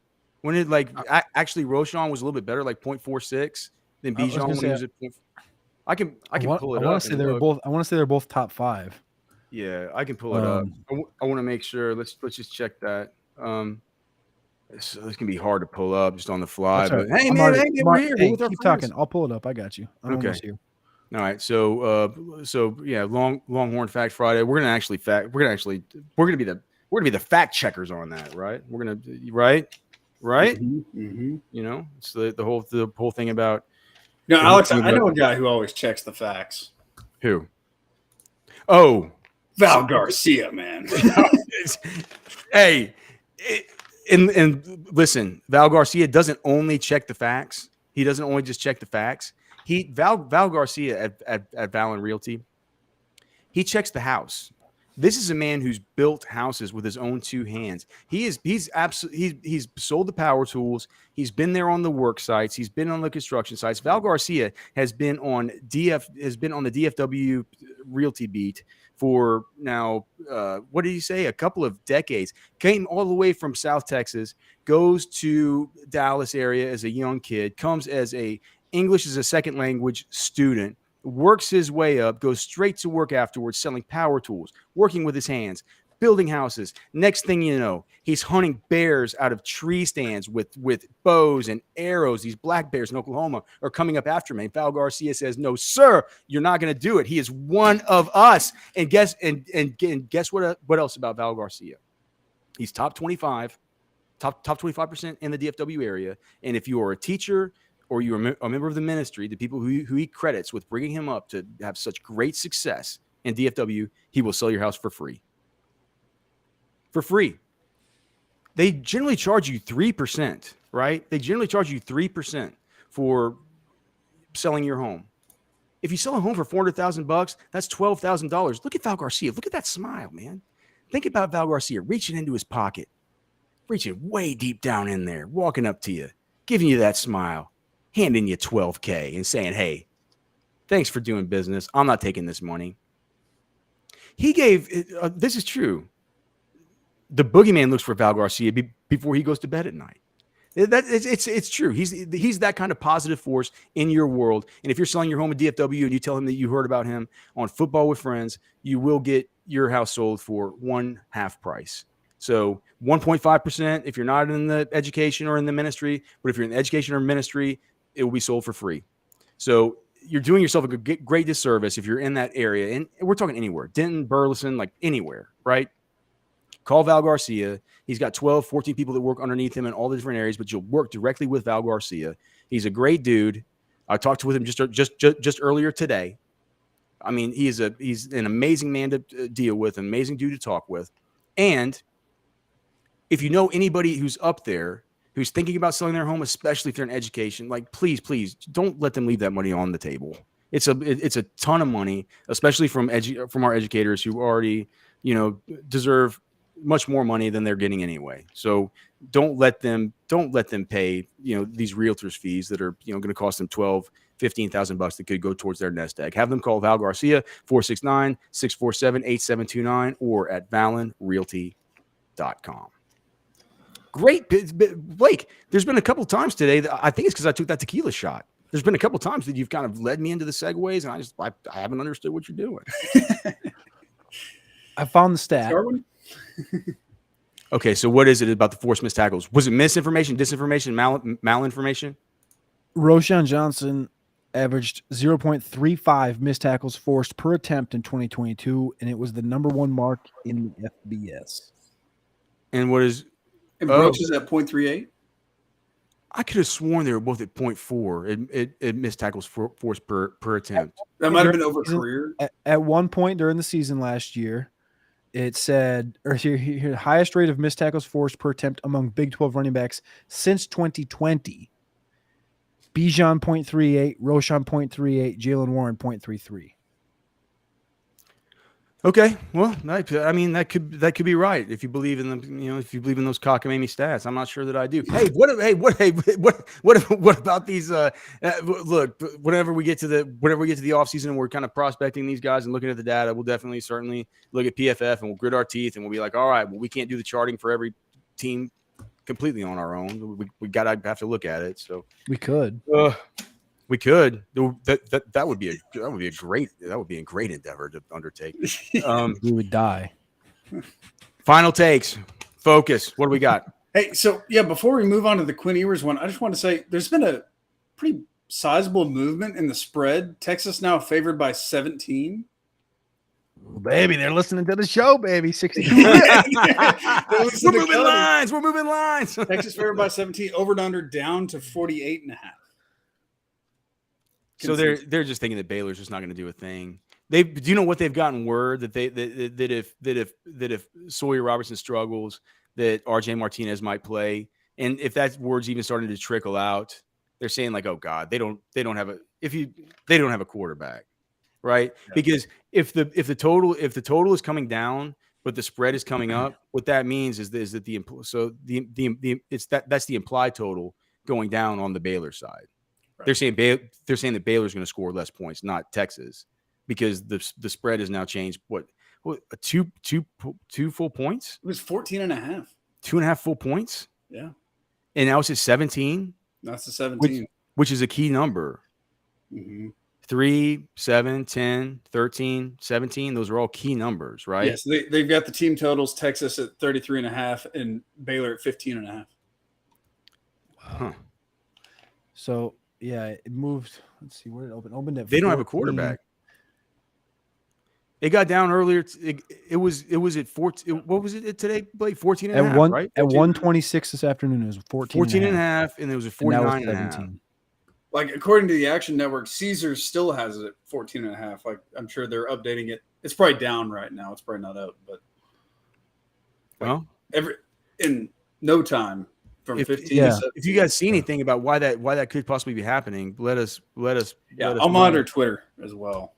No, I don't. Nathan's saying that there's some Texas big money donor must have just laid a couple million on the Horns to cover. I mean, here's the thing: is that wouldn't change the markets across multiple books. Yeah, all the books, right. That wouldn't change. This is the market. consensus, not a specific. And do you know what that one book would say? For one, a lot of them like Circa and stuff, they're not going to. What are they going to? What's the most that like? I think the most they like Circa at least the most they'll take 200K. You know, I think you got to be one of these big high roller guys and have your and then kind of have your liaison that you deal with to make those kinds of bets. And then maybe at that kind of place, if that kind of bet came in, then the sportsbook manager would have to say like, look, we're going to have to switch this line or at least change the juice from one side to the other because it turns out that we're going to need Baylor here bad, right? That you can't move a market you can't move the whole market unless you've taken. I guess ostensibly somebody could have just said like, all right, put in 200 at Caesars, put in 200K at Circa, put in 200K at Park. But have you seen that Untold series? I think it's on Netflix. Remember the Arizona State thing back in the 90s when they did this? It was like what the hell was that one basketball player's name? But I just watched this documentary the other day, and basically they had a bookie working with a player from the team, and he was shaving points, and that's basically what he did. He went around to like 100 different casinos or something like this in Vegas, or maybe it was 15 or something different casinos, and in total, in one of the last games, they moved the line in a basketball game from like 12 or 13 down to 6 in a matter of 2 hours. Well, and was again, he was betting at all the casinos, but again, that's like an extreme case. But it was interesting though. A 3-point drop is pretty. It is Baylor. There could be some definite cheating going on. They're a bunch of cheaters. Beef, mushrooms, and onions says Texas X 75, Horns by 42. I'm still putting together my perfect one. I'm actually writing it down here on the back of my show sheet. I only really have 3 items so far that I'm going to want to put on my perfect pizza as far as the toppings. Have you guys been thinking about this? I've been thinking on it. Okay. I knew the minute you asked the question. Okay. All right. 62-0. Okay, got it. Blake. More or less. Quinn Ewers, 264.5 passing yards. Cody, you have a thought first? So that means you'd have to have, let's see. So we said JT over. You think it's going to go 62? You think it's going to go 62-0? So that means you think Quinn's going to be out. Exactly. So that's why I'm trying to think through the first half how that would have to go. Yeah, I don't think so. I'm going to go under. I think I'm going to go under. Because of that?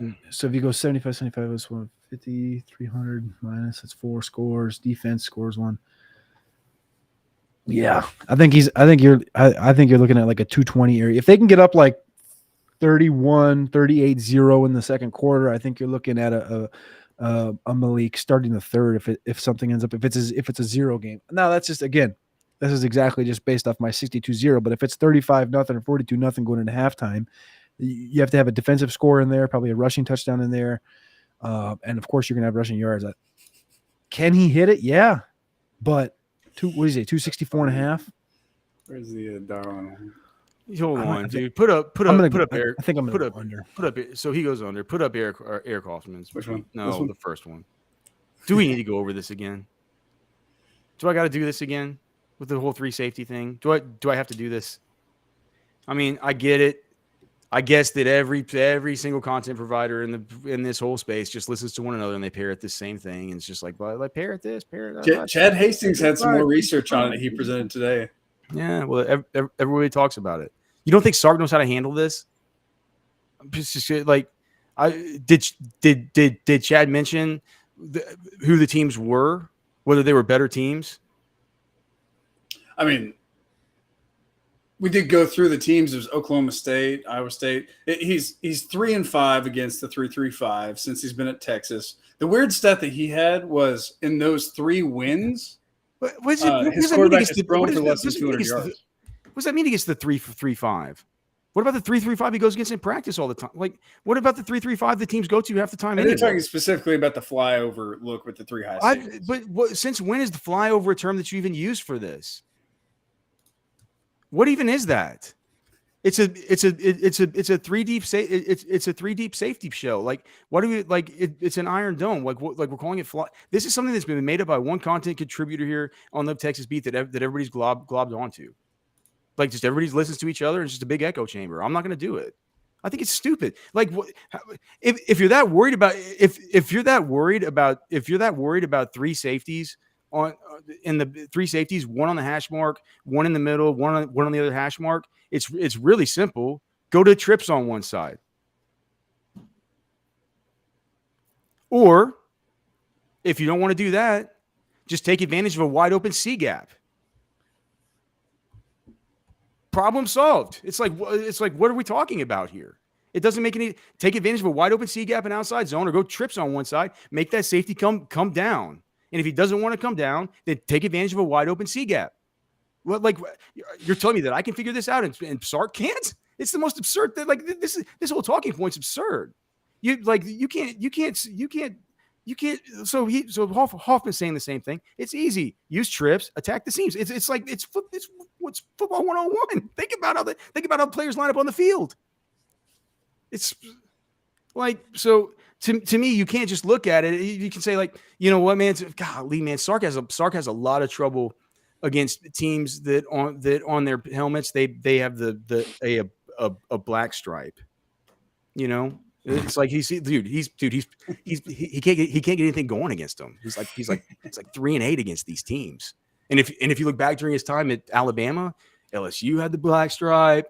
Georgia had the black stripe. You know, these were all games where Alabama was favored, but that black stripe on the helmet is like, I don't know why he can't figure it out. It's like, maybe it has nothing to do with the black stripe. Maybe there's a million things that go into a football game. So, I don't know. Hashtag Alex rants. Well, I'm just saying, it feels like I keep hearing about this, and I feel like I love it. I mean, Hoffman knows. It's like he's a smart guy. It's like Sark understands how to build. It's absurd. Or it's just crazy to me that this could actually catch on as something that people talk about. I'm glad we convinced Jay Ward to take out a second mortgage on his home to bet on the game. Okay. Well, don't do that. That's I'm not sure I'd do that. We do not advise that on Football with Friends. Yeah. But that wasn't a final takes question, was it? About the 3-3-5? That was just the thing from Hoffman. No, the final takes question was 264.5. I say over, just because if he, what did he go for? Was it 260? Blake, was it 260 versus Rice when he was off and everything was bad? That's how he threw 131 last week. He had 179 against Baylor last year. 52 total plays, 21 attempts last week.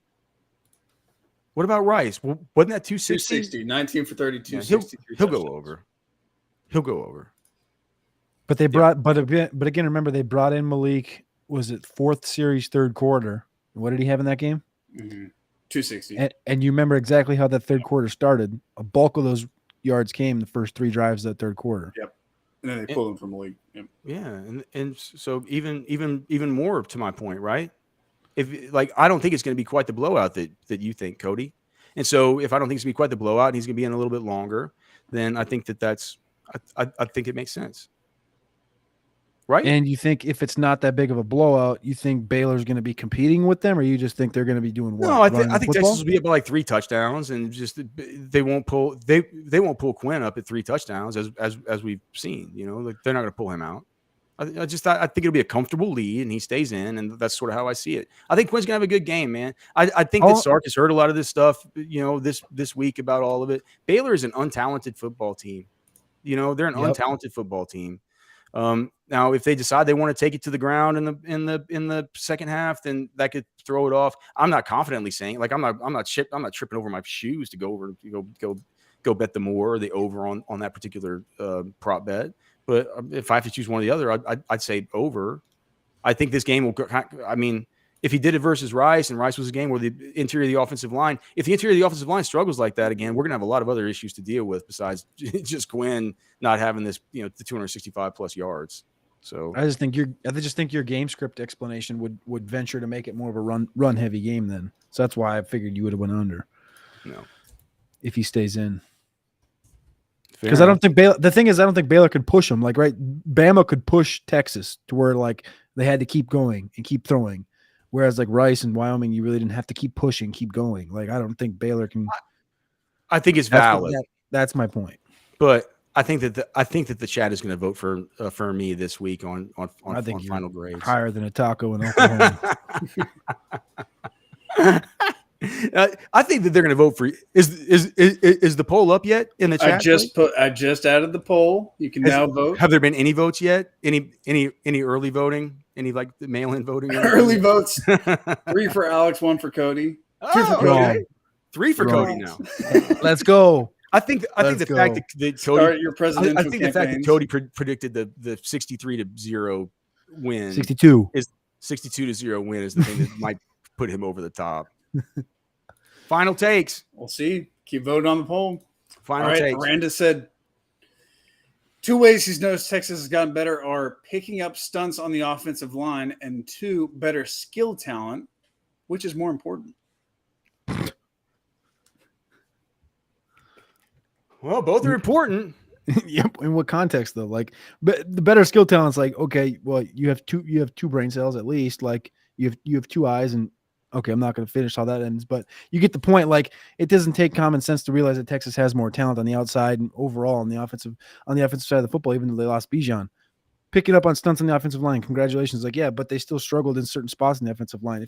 If anybody can pick up on stunts if you're not overloaded in certain situations, and Alex can get into that even deeper, but yeah, they're starting to get better at picking up on stunts. Okay. So you're going to continue to bring stunts? Like, what? I don't. You don't realize how bad they were at this last year. But what I'm saying is, like, it's bad in the past at this. Yeah, but it's true. I mean, so much so in the like it's something anybody's going to struggle picking up stunts when you load the line on one side or there's just like, I don't know. It's for me, and I think for you, just like as much as football as you watch, it's like there's certain situations that you just can't navigate as an offensive line. You know what I'm saying? No, I totally get it. But I do think that it's interesting that, you know, that Aranda has noticed this. Something that we've talked about a lot here on the show. You know, Aranda looks at the team. He's like, what's the biggest thing about him that you think's different? He's like, they're picking up stunts. Mm-hmm. You know what I mean? I think that's kind of a big deal. But yeah, clearly it's like in this type of question, what's more important is like better skill. Like having Adonai Mitchell out there instead of Casey Kane. And that's, to me, you know, you're talking about one player that's a complete game breaker and one guy who Sark looks at and just says, what did he say at the press conference on Thursday? He said, like, and you got Casey Kane, who's basically their wide receiver 5 now, who was their wide receiver 2 last year. Think about that, Cody. He's their wide receiver 5 now. And he doesn't even get in the football games. He's behind like Jonte Cook. And he's technically having to have 5 and they just say like, well, we like him because we like him because he's a Swiss Army knife and he can do all these different things and stuff like that. So I do think that just overall it's pretty simple to say is I think it's more important to have better skill talent. But I mean, here's the thing: if that Texas offensive line and his inability to pick up stunts, not as much last year, but certainly in the year before last, was such a millstone hanging around his neck. It was just like it was every week. You would just worry and worry and worry. Like, why can't they figure this thing out? So I just think it's cool that an opposing coach would say that. You know, it's something we've talked about here that we really appreciate and we think has improved. And it's good to kind of hear him say it as well. All right, what about this one? Which player other than Quinn having a career game would go the farthest in ensuring a Texas win?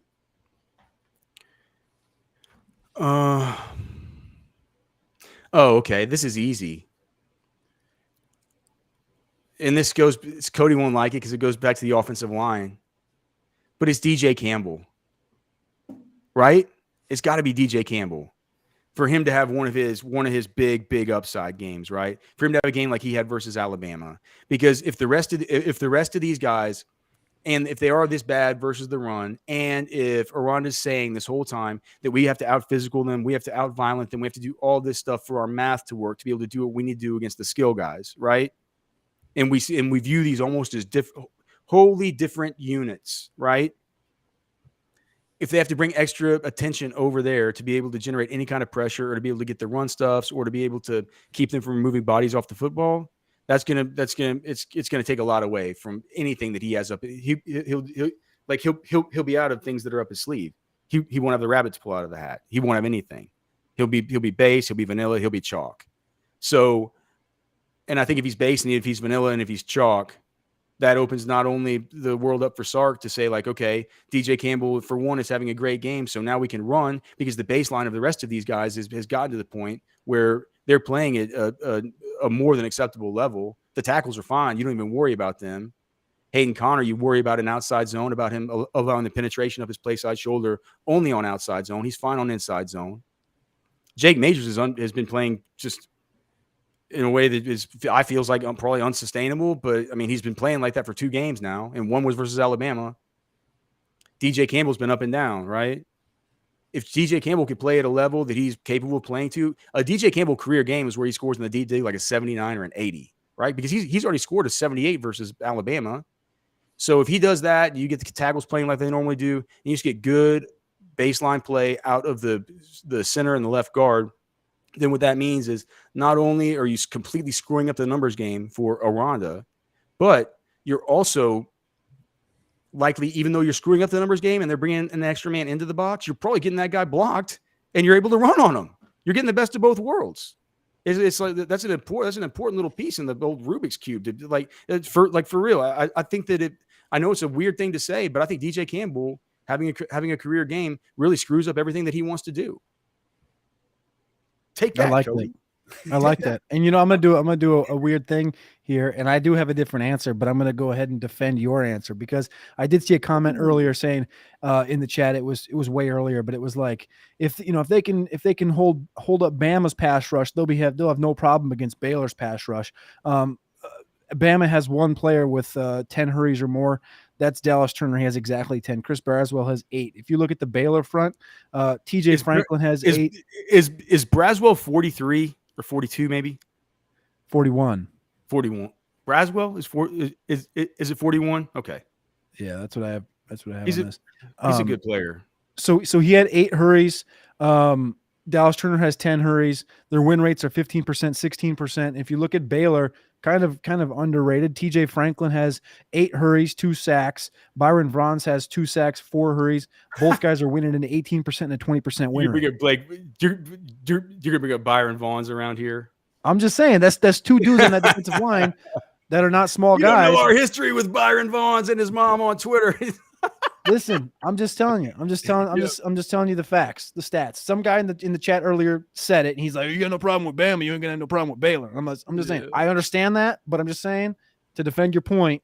If you can't split on the pass rush, which they do have a little bit of a pass rush, hey, I'm just defending your point. Now, to not defend your point, I'm going to go ahead and pick Xavier Worthy, which probably is chalk in this situation. But to defend my 62-0, I'm going to Xavier Worthy because in the game last year, he had 4 for 115 and a touchdown against Baylor. But you said career game. And a career game for Xavier Worthy would consist of more than probably 150 yards. He had that big explosion against Oklahoma. He had 150 against Kansas. So we call it a career game for Xavier Worthy in a 62-point blowout. I'm calling an 8 reception, 180 and 2 touchdowns in the first half for Xavier Worthy in a 62-0 routing would be an absolute beautiful show from Quinn Ewers to Xavier Worthy. Now, if he does go for 160 in the first half, my 260 number's probably a little bit in trouble.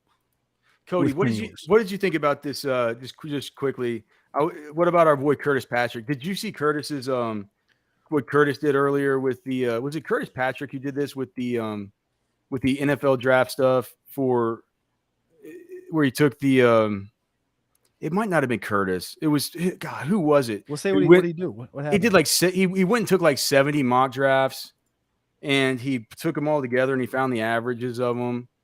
And it was no, it wasn't Curtis Patrick. It was this dude Travis May. Okay. I'm gonna share my screen here. All right, so check this out. So Travis May. Can you guys see that at all? Okay, it's really tiny. All right. Well, I mean, I don't really know how to make it bigger in this kind of setup. But so basically, he said he took 70 plus mock drafts to find out what the early 2024 NFL draft consensus looks like. Okay. So the volume adjusted average draft position is what he calls this thing over here. I guess the volume adjusted means he gave more credit to the players who had gotten more volume of picks within the, whatever picks in the top 64. All right. So he has it going Caleb Williams, Marvin Harrison, Olu. I'm gonna need to figure out his name, but whatever. From Penn, the tackle from Penn State, Drake May, Jared Verse, Joe Alt, Brock Bowers, Kool-Aid McKinstry, Emeka Ibuka, Dallas Turner, J.C. Latham. And people told me that J.C. Latham stinks. Are you kidding? Mason Smith, the edge from Ohio State, Tumiololo or whatever he is, and then Newton from Illinois, Xavier Worthy at number 15. So Worthy at 15, Quinn Ewers at 17, JT Sanders at 29. Do those seem right to you? Does 15 seem a little bit high for Worthy, even though we love him and you think he might have this 180-yard game and all the rest? Like 15 seems a little high to me. I'm not sure. It seems like the consensus would say his value has went up this year when you could argue it hasn't because he hasn't really had like a big explosion of a game, right? So, I think that but all eyes were on that Alabama game. Yeah, that's the thing. That big catch, that big deep ball, that definitely got people's attention. What was that? That's wide receiver 2 then on that list, right? No, because Marvin Harrison was 1, and then was Buka in front of him? Yeah, Ibuka was at number 9 overall. So he was wide receiver 3 on that list. Malik Neighbors is wide receiver 4 from LSU. Washington. What do you think Worthy's going to run? You think Worthy's going to clip a 4.44? Oh no. He'll be much faster than that. You didn't see him on that screen pass the other night? People talk about how I know it's crazy, Cody, but people talk about how he could break 4.3. So break 4.3? Yeah. So then you're talking about like Hollywood. We're talking John Ross stuff. With the talent. Yeah. Not just the one-trick pony. Yeah. Guys, we've got a shift in the poll. It's tight. What is it? 50, it's 50-50.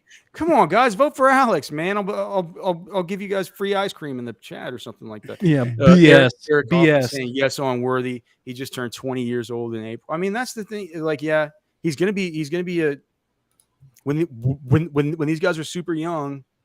We saw it like with how much they love. We love that in Dynasty. NFL teams love it. He's over the 170 now. He's 172.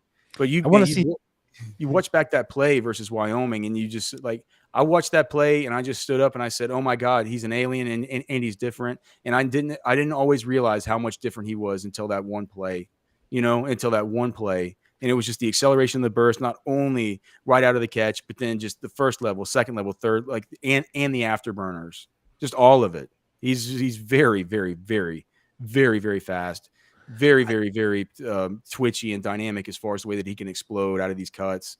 And I think 170 is fine. But I mean, Hoffman's saying that 15 is not too high. It feels a little bit. It does feel high. It does feel high with neighbors in the conversation.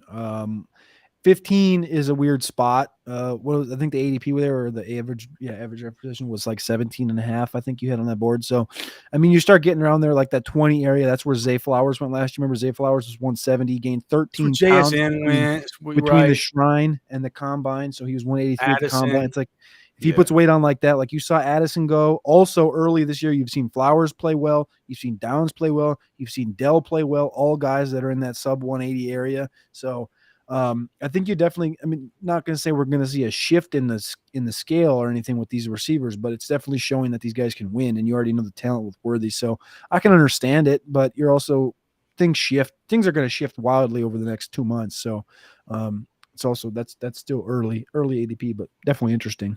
We have some more final takes to get to here as far as the Texas Baylor game. I also got to get on Prize Picks because it's Flex Friday. We have a free $20 play that we can make. We got to make plays on tonight's games. Oh, we have Eric Hoffman in the chat as well, man. The DFS, one of the top DFS players in all of the world. Maybe he can help us out with some of these picks. We'll see if we can correlate him. Who knows what's going to happen on a Friday night of college football, but we'll put in a 6-banger, see if we can make a quick $500 on a free $20 entry over on Prize Picks. Of course, go there, use promo code Orangebloods to get a 100% deposit bonus up to $100. We'll do that. We'll get to our final takes. We'll see if we can get to some of this fantasy stuff. We'll talk some injury news. We'll tell you whether you start Kendre Miller this week, and we'll do that all next.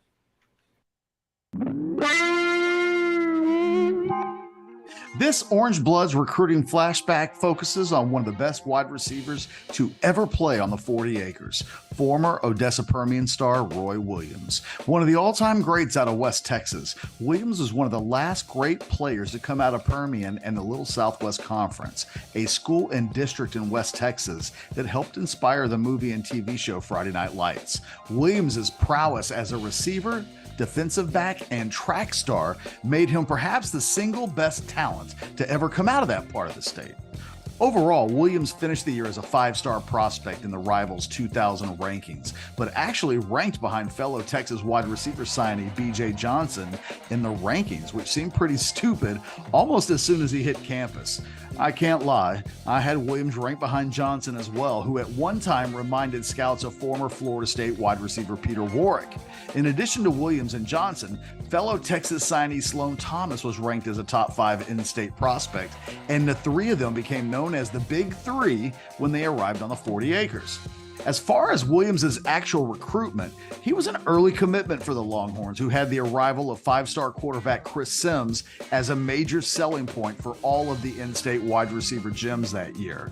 For the most part, Williams was solid as a rock throughout the recruiting process to the Longhorns, although Texas A&M fans were convinced that he would be a late flip in the recruiting process to them, even if there was virtually zero evidence to suggest it would happen. But we're talking about facts and evidence.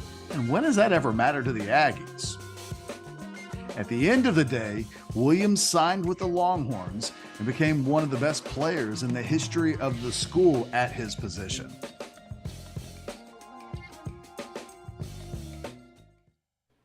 Football with friends is fun as hell, especially on a Friday, man, but always, always, always fun as hell, man. So happy to be hanging out with you guys here today as we get ready for this big, big, big weekend. Thanks so much to Cody Carpentier for hanging out, as always, man. Thanks to we don't need to thank Blake. Blake is here. Me and Blake are here anyway. You're stuck with us. And as far as Cody though, man, we definitely appreciate Cody coming on, spending a little bit of time, lending some of his brains, expertise, brawn. Do you have any workout tips, Cody? Do you have like a workout tip? I'll give one workout tip. I generally do a regular bench workout, and It's like a 5-5-5-5-5 or 3-3-3-3-3 ready, whatever. When you get your working sets, I did one this week that was 5-2-5-10-5, and I never felt a burn like I did this week. I tell you that. It's also alternating percentages of the weight, so it's like 80% at the 5s, 90% for the 2, and 65% for the 10. 5-2-5-10-5, and tell you what, thought I tore my pec. That's how good it felt. Oh, but what, you thought you tore your pec? That's how good it felt. That's it was weird. It was weird. So I would hate to know what felt bad.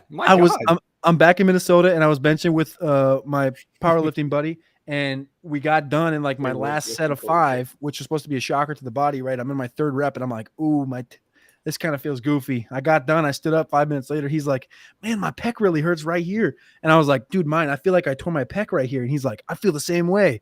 And then like 12 hours later, it felt like you're supposed to, right? Like a good pressed muscle is supposed to feel. So anyway, you asked, there's your answer. 50-50. You guys just got a bench tip for free. Come on now. Vote for Cody. What are we doing here? Swaying the vote. Do you guys want to go to Prize Picks real quick and make this 6-banger, and then we'll get back to our final takes? Or do you? We got one more big final take, and then we'll close the poll after Prize Picks. All right.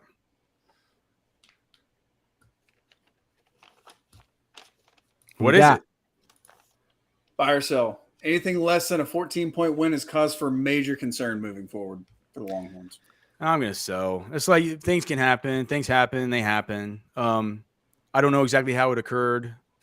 I mean, like I always say on this show, it's like Texas right now, they can design their own destiny, right? They're in control of their own destiny. They need to be intentional about the way that they get there. They need to be intentional with every step. That's how you design your destiny. Right. It's like those old tapes that my mom gave me to listen to, right? Whenever I was broke, I was trying to break into this business and all this stuff. And my dad had a terminal illness, and like, it was just, everything was real tough, right? You just got to figure in your head where you are right now and be intentional about the steps that you take moving forward to make sure that you get to your goal. Right. And the ultimate goal with each one of these steps, you might not do it perfectly. You might not get everything accomplished that you wanted to get accomplished, but if you could just notch that thing off the list, right? Just notch it off the list and say, you know what? I learned from that thing. And like we say, you kind of learn sometimes from the things that go bad. Now, eventually, if things keep going bad like this, we can't keep saying, well, they're going to learn from it. They're going to learn from it. It's like, well, Alex, why didn't they learn from it the last 3 times that they didn't live up to expectation, right? But it feels like this early in the season, getting into conference play, would it be mild? It would be cause for minor concern.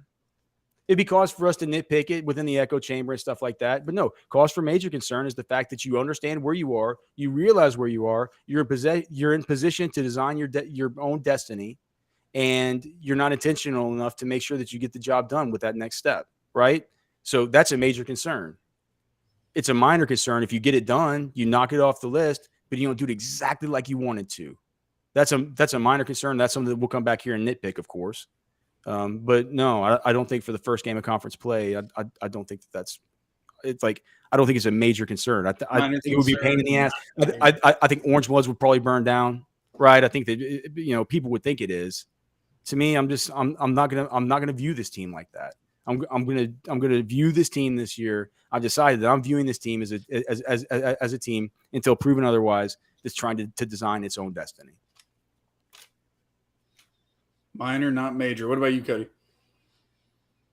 You've got the Longhorns winning big in this one. I don't know what's gotten into Alex. I don't know really what's gotten into him. He's as far anti-Baylor as you can get, and he's sitting here telling you guys that he's okay with a 14-point win because that's how the team is, and the team just needs to get a win, and 1-0 by the week, which is fine. I agree. 1-0 this week, you got to get 1-0, but you got to remember, dude, this Baylor team needed a shock of electricity against Long Island. They lost 6 straight games going into this game against Long Island. They needed a shock of electricity against Long Island, a team that started a freshman quarterback and brought in another freshman quarterback to play along the way that threw 45% in the game. Baylor needed a shock of electricity from Mr. RJ Martinez. Texas, when you're a good team, and you guys have seen good football teams, the Vince Young days, I used to watch. Again, I've talked about this before, but I've never been a big fan of a certain team. I grew up in Minnesota, never a big Gopher fan. I tailed the Gators for a little while, Hurricanes for a little while, Texas back when Vince Young was there. I remember going to the nursing home watching Texas play these teams and beat them 77-0, 62-0, week after week, and put 60 on the board.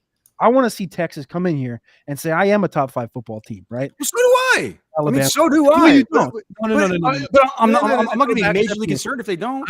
I'm going to be majorly concerned if they don't come in here and say, I am a real football team, because they're playing Baylor, right? They had that game last week, and everybody on this channel said Wyoming and Texas 52-10, 55-13, 48-12, whatever it was, all week last week, and then it was a close game, and now everyone's okay. And it was a minor concern. Now everyone's okay with, barely beating Wyoming, and now we got to go to Baylor, and we're going to close out this 113-year match with Baylor that everyone hates Baylor, and they're this cockamamie, small, puny school. No, you're going to go in there, shrimpy and tiny, like Josh Downs. You're going to go in here, and you're going to put 62 on these boys. You're going to say, and this is going to be the we're back. Like, that's good. It's going to be a real we're back, though. And it's going to be the defensive lineman, the offensive lineman standing there, and they're going to be holding Sark on their shoulders, and they're going to be waving goodbye to Baylor on their way to a 62-0 win and a top 2 rating in the AP poll going into week number 5. Cody's just going Texas for it. is about to just turn off his mic before he takes over.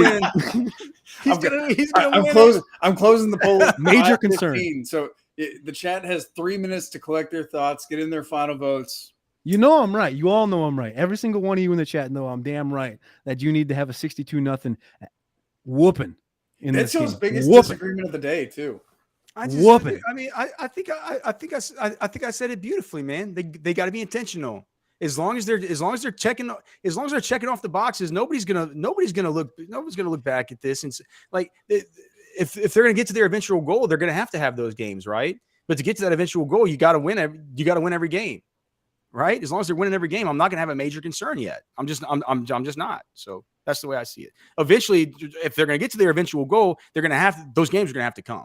Right? So I think that kind of game could come. I hope that kind of game comes, especially versus these puny little, like you said, very puny, tiny little shrimpy piss ants that play in a very puny little, tiny little McMini mansion of a stadium. They act like that thing's big, and they try and make the facade look really big up against I-35, Cody. If you ever drive down I-35, you're like, oh, big, nice stadium. You walk in that thing, it looks like some kid's DIY project, man. It's a shrimpy little thing. Okay. 2 minutes left in the poll. I'm going to close it. 2 minutes left in the poll. This is what Powerhouse. Go to Alex, man. I'm going to bring ice cream to the chat. Powerhouses open up conference play with domination. Alabama in 2018, when they they lose a championship to Clemson that year, but they open up conference play against Ole Miss 62-7. Ole Miss 62-7 in 2018. Vote Cody. Vote Texas. We're winning. David Lewis asking if I attended Texas. I did for well over 5 years, nearly 5.5 to get my undergrad. He said, great. And the other two speakers, Blake, I think you went to Texas, right? You went to Texas. No, sir. No? You went to Texas State. Eat 'em up cats. So back when back when I was your age, that was called Southwest Texas. That's right. And then Cody went to where? Cody, you played football in North Dakota or something, right? I went to University of North Dakota. Yeah. So Cody was up there trying to play some foosball. And then get what? But then you decided to do powerlifting instead. Yeah, I didn't play. I was I could have went Division II in Minnesota. You bring up Southwest Minnesota State was a Division II school that I was going to go to. I had committed to. Don't tell me Cody just took the lead. Yeah, it's 5-15, and I took the lead, and that's a W. Is it over? 51 to poll is over. I've lost. Poll's complete. Look Cody at the W takes. there. Final take. 51, 11 points shy of what Texas is going to score. A win's a win.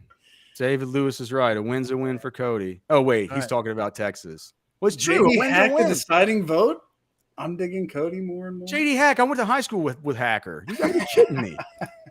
All right. Let's go to prize picks. Is Eric Hoffman still in here? Maybe he knows. Do you have the prize picks plays tonight, Hoff? He said he had some comments earlier. Playing way too much Hudson Card tonight. Oh, he is? Well, that's in DraftKings. Maybe he's affordable over there. We'll look at Hudson Card's prize pick stuff. Let's see. All these numbers I got on unabated are in favor of this Purdue and Wisconsin game. All right, let's check this out. So we got Hudson Card under 254. Oh, wait. Okay, hold on. U.S. Card. So CFB, you have Card. What? 254 under that. Oh, it has 255 here. So I'm going under. Okay. Under there. And then all the receivers they have too. They have TJ Sheffield lower for receptions or receiving. Receptions, the projection is 6 yards under, or for the receptions, it's 3.5. It's only giving me 40.5 receiving yards or a 9.5 fantasy score. 40. Okay, then I'd stay away because then the projection is 39.9. And then Max Clare, Klare. Well, what is the Hudson Card? What is the Hudson Card passing yards? 234. Okay, perfect. All right. So what's the other one? Claire, Klare. Okay. And that number is 33.5 receptions, 3.1. So it's 3.5. Do I really want to go under? Yeah, and Hoff clarified is Hudson Card for DFS and not props. Yeah. He's probably priced cheaply. How's Maccabee on there? Maccabee is projected for 64.5 rushing. Maccabee, Mockobe. 56 rushing? 64.5. Oh, it has him at 48.5. So less for Card, more for Maccabee. They're going to run the football versus Wisconsin. And then, right? Yep. Okay. And then the other side, it has Braylon Allen. It has him going lower, but his number is 80.5. I don't love that because Braylon Allen's one of the best running backs in the country. Braylon Allen, this has him at 79.5. Yeah, I don't like that either. 74.5. Will Pauling is the best edge of the night at 25%, 10% higher than anybody else. Will Pauling. Yep. Will Pauling. So over or under it the has 2.4 receptions, under 3. Oh, they don't have receptions on Price Picks. That's do they have shark. Do they have receiving yards for him? 31.5. Okay, I'll do that. And then I have 3 other picks that I have for my other one that my buddy Matt put up earlier that Matt Gajewski, who's a G with this. Yep. Look those up. So those were, log in. So we have my entries. Those were Ches Malusi, more than 59.5 rushing yards. So Ches Malusi. Yeah, that's the combo guy with Braylon. More. And then we have the other one he had was Zach Lanier from Air Force, the quarterback, for more than 53.5 rushing yards. So Zach, 53.5 more. And then he had also Eric McAllister, the wide receiver from Boise, with more than 45.5 receiving yards. McAllister. Oh, there's no 2. There it is, 45.5. So that's what we do. So here's what we're going to do today. These aren't very well correlated except for the Maccabee Hudson Card stuff. So we'll go more on Maccabee, less on Card. That correlates, right? Because, okay. And then Pauling. So these two correlate, right? If Malusi goes more, then it correlates with Pauling going less. And then Lanier more, McAllister more. A free $20 on Prize Picks, right? To win 500. We'll see if we can make this happen. Boom. Successfully submitted the entry. Bingo. All right. You got your pizza topping or what? Oh, yeah. Pizza toppings. Well, first of all, do you want to talk about who you can play Kendre Miller over this week now that we know that Jamal Williams is out? Yes. Like, are you playing Kendre? And like, I'm playing him in my flex over guys like. I'm even looking at him. I'm like, do I really want to even play Khalil Herbert over Kendre? You know what I mean? I'm just tough matchup. Well, actually, Nick Bolton's not playing, but also Fields should run the ball more because he's going to be playing Johnny Manziel ball. But what do you think about this Justin Fields stuff? What is my number one thought of the week on Monday before or on Tuesday morning before his presser even happened? Don't you think, dude? So what a weird week for the Bears. Okay. Stupid. So Justin Fields says that he he's unhappy with the coaching, right? He throws his coach under the bus.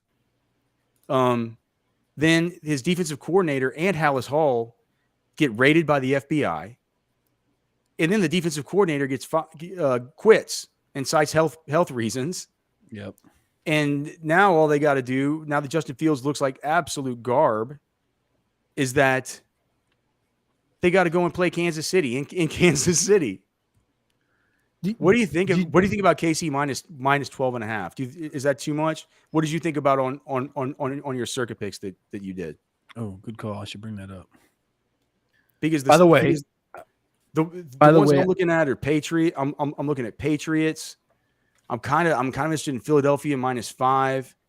Okay, we should do this quick because this last week it was 6-1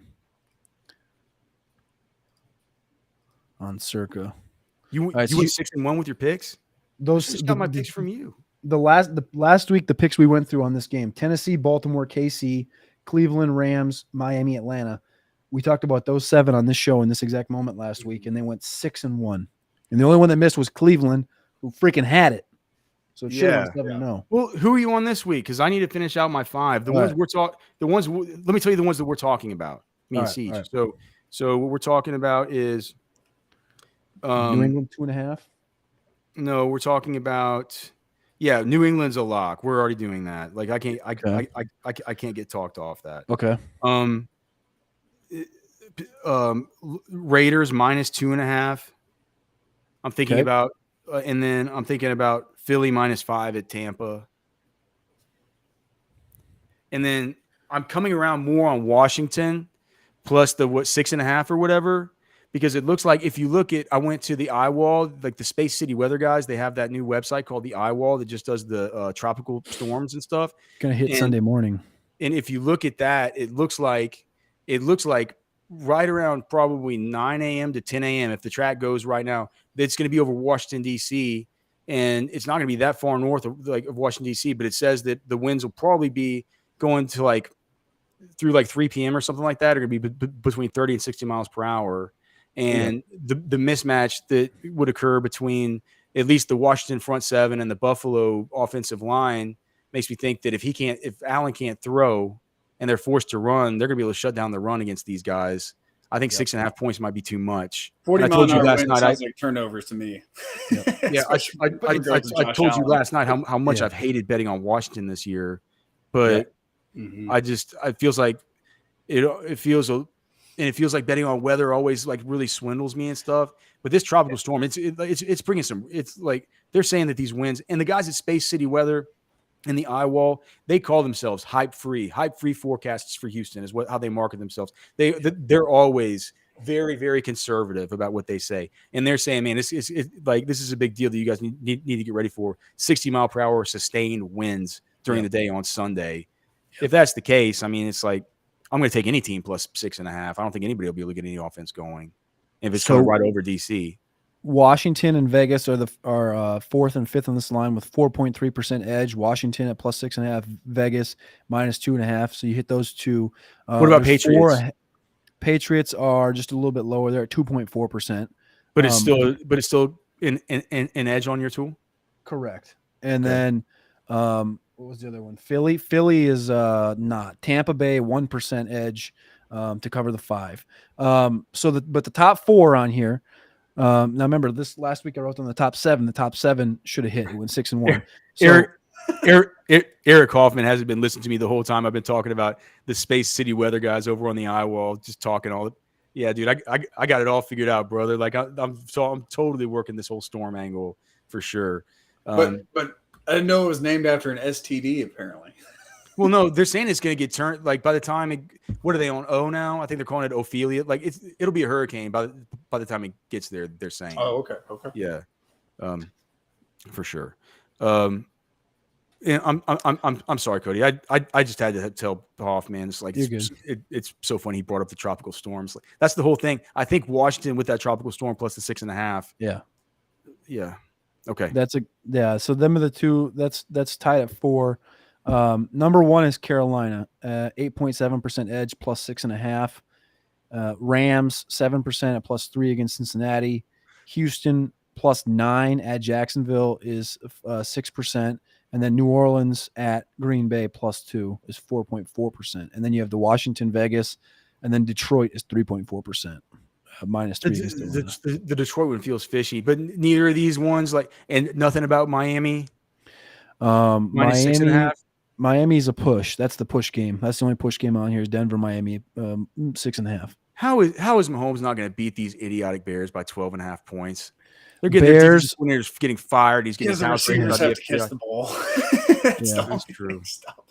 Yeah, that's the one thing. That's exactly why you look at our rankings this week. Why I have Kirk Cousins at 1 and Pat at 2. Like if I knew Sky Moore was going to be, this dude, like I would probably put Mahomes at 1. But I think this Vikings Chargers game is going to be stupid this weekend. So that's why I put Cousins Chiefs at had the QB1. Longhorns receiving core. You would be taking. Oh yeah. 12.5. Hey, Hoff. Is anyone going to be able to win the Millie Maker if they stack Chargers, Minnesota? I don't think that there's any way, right? It's going to be too owned. That'll just be duked. Because the game that's going to win the Millie is going to be that Denver Miami game. That's going to be the Millie. Man, well, Denver's defense stinks. They really, really stink. I don't know if they're going to, and that game's in Miami, right?